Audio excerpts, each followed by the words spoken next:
parce qu'effectivement, je disais, l'enracinement, le fait que ce chakra soit solidement enraciné, n'est pas un mouvement figé qui te dit reste là et ne bouge pas, c'est un mouvement, enfin, c'est un enracinement qui te permet justement d'être dans le mouvement et de revenir à ta source.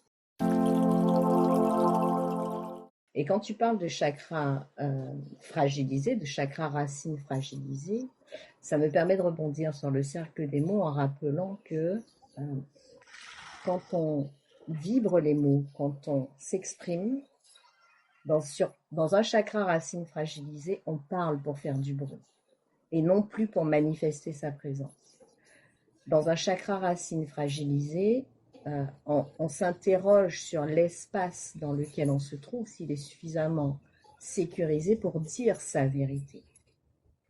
Et si dans notre fragilité, les mots servent dans ce socle à fuir sa vie et non pas à la construire, on est sur des racines qui ne sont pas saines. Toujours dans ce chakra racine fragilisé, parce qu'on parle de racines, mais on parle aussi de la part de notre histoire familiale qui alimente ce chakra racine.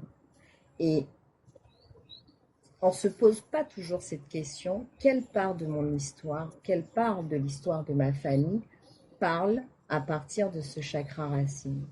Bien. Et c'est là où l'interrogation doit avoir lieu pour savoir à quel point nos racines sont suffisamment saines et sainement alimentées dans un bon terreau, ou quel apport alimentaire on doit faire pour notre racine pour pouvoir justement grandir vers le haut.